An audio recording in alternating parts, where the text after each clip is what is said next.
அரசுமுறை பயணமாக கானா நாட்டிற்கு சென்ற பிரதமர் மோடிக்கு அரசு மரியாதை. கானா வாழ் இந்தியர்கள் பிரதமர் மோடிக்கு உற்சாக வரவேற்பு.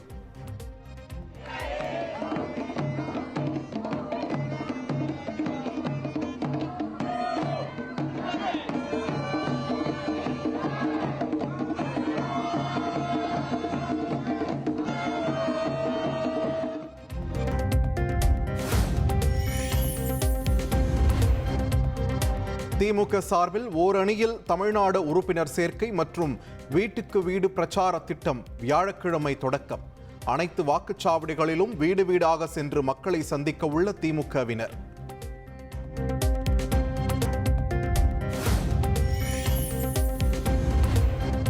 கேலிகள் விமர்சனங்களை கண்டு ஒருபோதும் கவலைப்பட மாட்டோம் என முதல்வர் ஸ்டாலின் பேச்சு.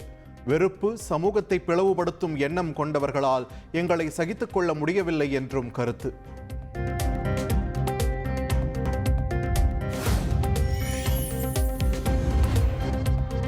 போலீசார் விசாரணையில் உயிரிழந்த திருபுவனம் இளைஞர் குடும்பத்திற்கு திமுக சார்பில் 5 லட்சம் ரூபாய் நிதி உதவி. உயிரிழந்த அஜித்குமாரின் தாயாரிடம் நிதியை வழங்கினார் அமைச்சர் பெரிய கருப்பன்.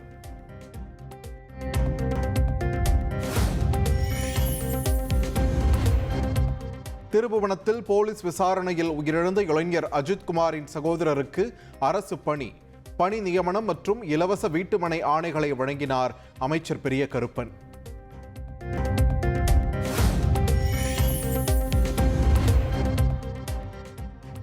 நாட்டையே உலுக்கிய திருபுவனம் அஜித்குமார் மரண சம்பவம். செல்போனில் தொடர்பு கொண்டு குடும்பத்தினருக்கு ஆறுதல் கூறினார் எதிர்க்கட்சித் தலைவர் எடப்பாடி பழனிசாமி.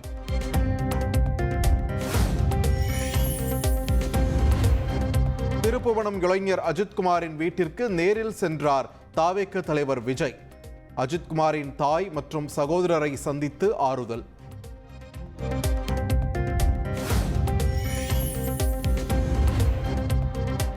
திருப்புவனம் இளைஞர் குடும்பத்திற்கு 2 லட்சம் ரூபாய் நிதியுதவி அளித்தார் விஜய். விஜய் வந்து நேரில் பார்த்து ஆறுதல் அளிப்பதாக உயிரிழந்த இளைஞரின் தாய் நெகிழ்ச்சி.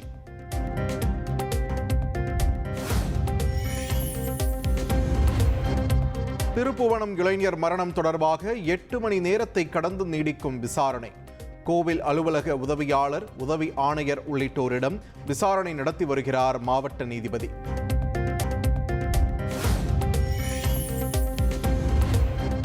தமிழ்நாட்டில் 34 பேரூராட்சிகளை தரம் உயர்த்தி தமிழக அரசு உத்தரவு. மொத்தம் 13 சிறப்பு நிலை, 8 தேர்வு நிலை, 13 2ஆம் நிலை பேரூராட்சிகள் உதயம்.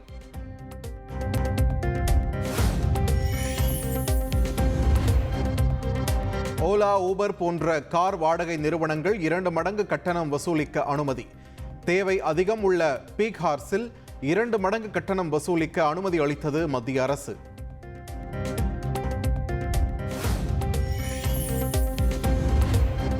கரோனா தடுப்பூசிக்கும் திடீர் மரணங்களுக்கும் தொடர்பு இல்லை என ஆய்வு முடிவில் உறுதி. கர்நாடக முதல்வர் சித்தராமையாவின் பேச்சு சர்ச்சையை ஏற்படுத்திய நிலையில் எய்ம்ஸ், ICMR நிறுவனங்கள் விளக்கம்.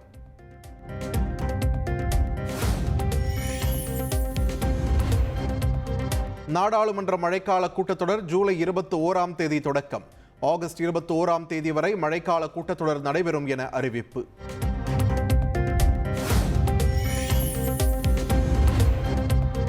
குற்றங்களை கண்டுபிடிக்க ஒருவரது தொலைபேசி உரையாடல்களை ஒட்டு கேட்க முடியாது. பொது பாதுகாப்பு சம்பந்தப்பட்ட விஷயத்தில் மட்டுமே ஒட்டு கேட்க முடியும் என சென்னை உயர்நீதிமன்றம் அதிரடி கருத்து.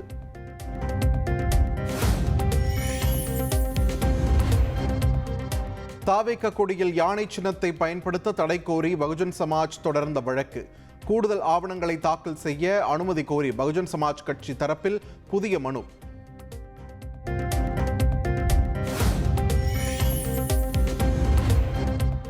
ஸ்ரீவில்லிபுத்தூரில் மது போதையில் அர்ச்சகர்கள் ஆபாச நடனமாடிய விவகாரம்.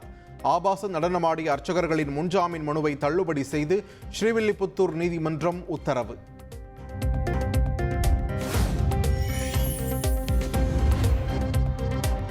சென்னை பல்லாவரம் அருகே 13 வயது சிறுமி பாலியல் வன்கொடுமை செய்யப்பட்ட வழக்கில் மேலும் 2 பேர் கைது. இதுவரை 15 பேரை கைது செய்துள்ள போலீசார்.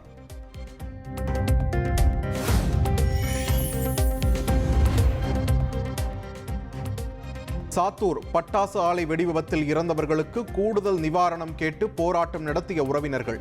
போராடியவர்களிடம் மிரட்டும் துணியில் எஸ்பி பேசியதால் பரபரப்பு.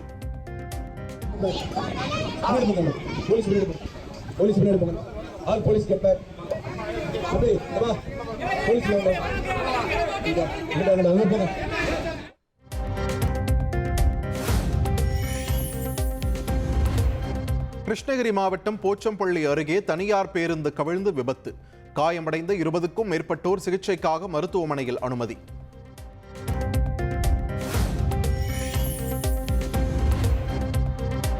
சிவகாசியில் பேருந்து படியில் பயணித்த கல்லூரி மாணவன் தவறி விழுந்து உயிரிழப்பு.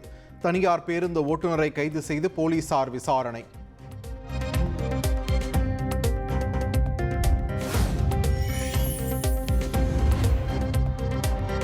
நாகை அருகே ஆற்றில் தவறி விழுந்து 4 வயது குழந்தை உயிரிழப்பு.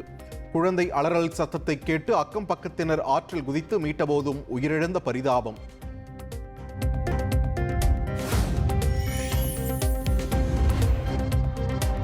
திருவள்ளூர் மாவட்டம் மீஞ்சூரில் மிஸ்டர் இந்தியா பட்டம் வென்ற ஜிம் மாஸ்டர் உயிரிழப்பு. உடல் நலக்குறைவு ஏற்பட்டு சிகிச்சை பலனின்றி மருத்துவமனையில் உயிரிழந்ததாக தகவல்.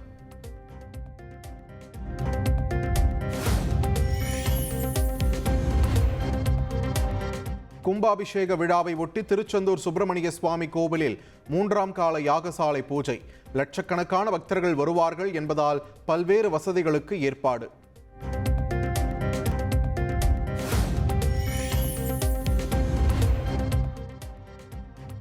வங்கதேச முன்னாள் பிரதமர் ஷேக் ஹசீனாவுக்கு 6 மாதம் சிறை தண்டனை. நீதிமன்ற அவமதிப்பு வழக்கில் சர்வதேச குற்றவியல் தீர்ப்பாயம் தீர்ப்பு.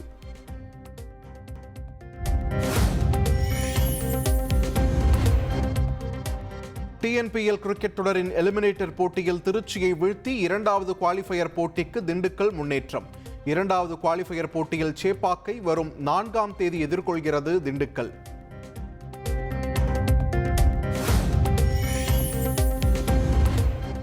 பெங்களூருவில் ஆர்சிபி வெற்றி பேரணி கூட்ட நெரிசலில் 11 பேர் உயிரிழந்த விவகாரம். கர்நாடக கிரிக்கெட் சங்கம் மற்றும் ஆர்சிபி நிர்வாகத்திற்கு பிசிசிஐ நோட்டீஸ்.